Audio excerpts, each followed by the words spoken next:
Do you have a love-hate relationship with your business? Do you experience times throughout the year where you dread having to work? Hi, I'm Jana Henneman, and today we're discussing how to handle periods of lull in your business. Feeling lackluster or apathetic in your business can come from many different sources. It's not uncommon at all. Lots of business owners go through this. But where do they come from, and what can we do to fall back in love with our business? First, let's look at some root causes as to why we may start to feel this way. Number 1, frustration with others. If you're feeling frustrated with clients, employees, or colleagues, it can affect your overall enthusiasm and motivation. When people in your business are not meeting your expectations, it can create a sense of helplessness, making you question your efforts and your commitment to your own business. The solution?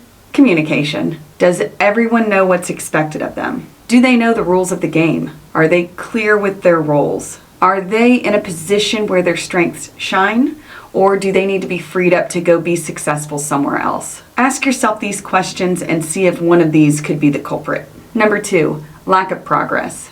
We all go through periods of stagnation. If you're not seeing results despite your hard work, it can lead to that feeling of being stagnant. When progress feels slow or non-existent, it's really easy to become apathetic about your efforts. The solution?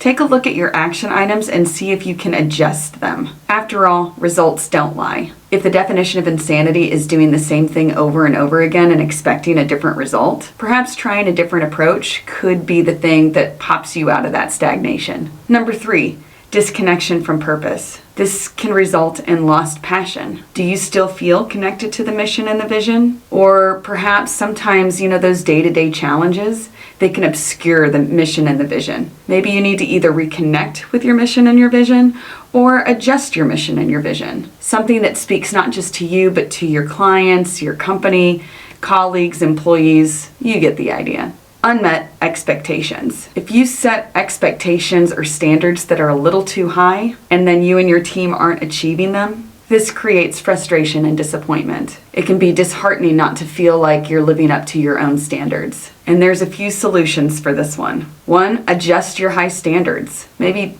take them down a notch or 2. 2, make sure everyone on your team understands the KPIs or key performance indicators that need to be in place so that you can achieve those expectations. In other words, don't tell them we need to increase profits next quarter by 20%. Instead, give them weekly action items to hit.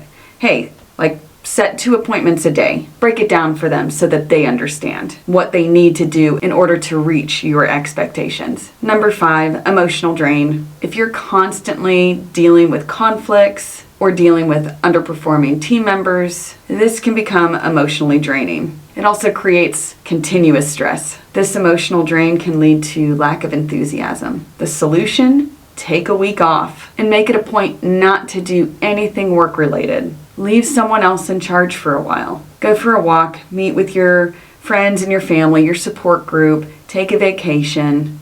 Turn your brain off from work, even for just a little bit. Giving your brain a break after extensive work periods increases productivity and efficiency. Next, need for change. You might have a desire for new challenges. Sometimes these feelings of apathy arise from feeling like you're doing the same thing day in and day out. It becomes mundane. If your routine feels too predictable, it can diminish the excitement. The solutions? Well, see what you can automate in your business. Instead of doing the same things day in and day out, automation can free you up so that you can explore other action items and more creative thinking. You might create a new role in your business. You could pass off these mundane activities to someone else. Sit down and have a creative brainstorming session. Think outside of the box. Look at your business from another angle and ask yourself what other ways you can grow or become more efficient. There's lots of other things you can do to reignite passion in your business.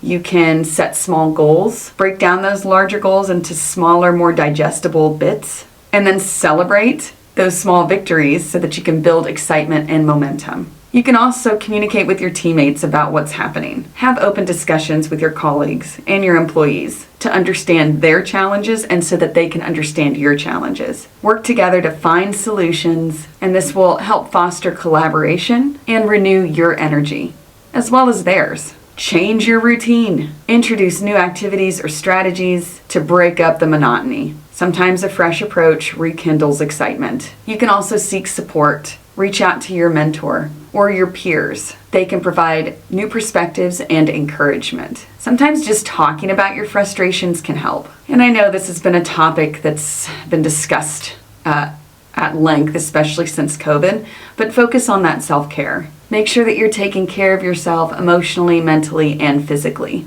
Engage in activities that bring you joy outside of work. It'll help lift your spirits. By addressing these underlying factors and taking proactive steps, you can work toward overcoming these feelings of apathy while reigniting your passion for your business. I'm Jana Henneman. Thank you so much for tuning in. Remember to like, follow, and subscribe, and sign up for our weekly newsletter. No fluff, just the good stuff. We're not going to pitch you anything. It's just weekly musings that can possibly support you in your personal and professional journey. See you this time next week.